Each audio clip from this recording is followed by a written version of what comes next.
dona més pes. Bé, ja presentats els descriptors de color, anem a introduir un que té en compte una característica totalment diferent, com és la textura. Per què ens pot ser útil un descriptor de textura? Doncs, si tenim dues imatges com aquestes, no seríem capaços de trobar-les mitjançant cap descriptor de color. Són en color totalment diferents. En canvi, si introduïm un descriptor que tingui en compte quins contorns hi apareixen en aquesta imatge, podrem trobar aquesta imatge com a resultat de la cerca de la primera.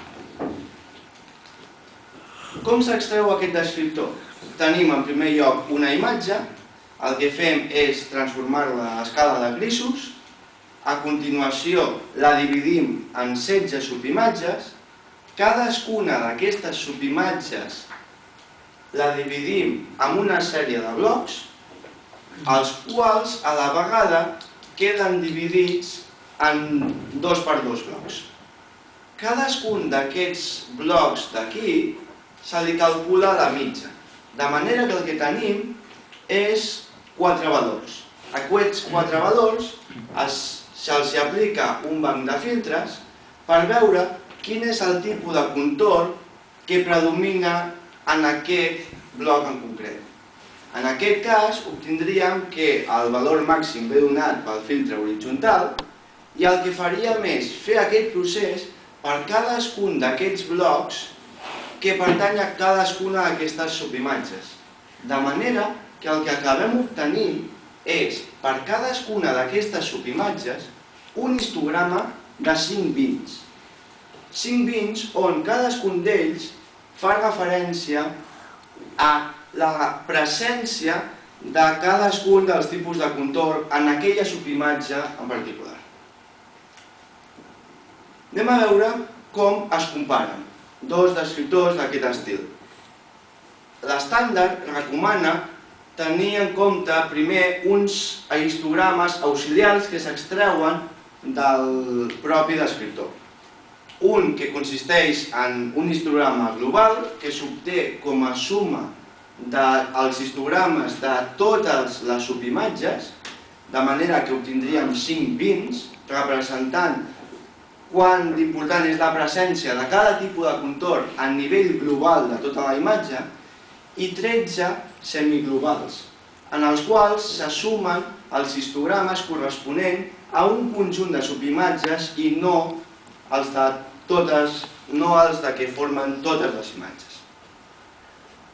Dit això, la distància que proposa MPEG-7 és la següent, on veiem que és la norma L1 aplicada sobre cadascun dels histogrames, però tenim aquí un pes de 5 degut a que l'histograma global té un nombre inferior de bits i li volem donar també una certa importància en aquesta mesura.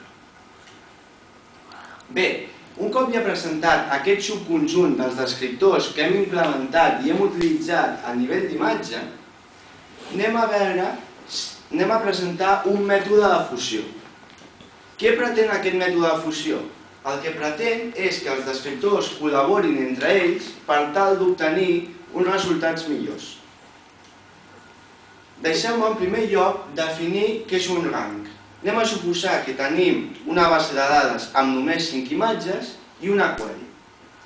Fem la cerca sobre aquesta base de dades, extraiem, per tant, per exemple, un descriptor de totes elles, obtenim les distàncies corresponents d'aquests descriptors i ordenem aquestes imatges segons el valor de les distàncies obtingudes. De manera que per un primer descriptor podem obtenir un rànquing com aquest, on si la imatge 2 i la 5 són les que desitgem trobar, estarien ara posicionades en la posició 1 i 4. Anem a suposar que calculem un rànquing per un nou descriptor i un altre per un tercer descriptor. Ara el que volem és, tenim la classificació del rànquing donat per 3 descriptors diferents. Puc fer que col·laborin i que s'obtingui un rànquing millor utilitzant-los a la vegada? Bé, consisteix en primer lloc, construir una taula en la qual per cadascuna de les imatges anotem quina és la posició que han obtingut en cadascun dels rànquings. Un cop anotada, el que fem és ponderar amb uns pesos cadascun dels descriptors. Anem a suposar ara, per fer-ho més fàcil, que ponderem de la mateixa manera i el que fem és sumar aquestes posicions. Obtenim aquests resultats i ara el que fem és ordenar aquestes imatges segons aquests valors. De manera que el rànquing resultat té el resultat d'esperat, que és les imatges que buscàvem, que volíem trobar, col·locades a la part alta del rànquing. Anem a veure un exemple específic en el qual hem treballat sobre una base de dades d'unes 5.000 imatges i en què la primera de cada fila d'aquestes és la que fa la query. D'acord? En la base de dades aquesta, les imatges que esperem que siguin trobades són 4, en les quals ja estic comptabilitzant la pròpia query. Per tant, tenim que pel color layout s'han trobat 3 de les 4 i per als altres dos descriptors dominant color i texture edge histogram s'han trobat 2. Si el que faig és fer el mètode explicat anteriorment, resulta que obtenim un rànquing on hem obtingut les 4 imatges que estàvem buscant i bastant ben posicionades. Bé, ara vull presentar quina ha estat la interfície gràfica amb la qual ha permès visualitzar els resultats del motor de cerca que jo he implementat.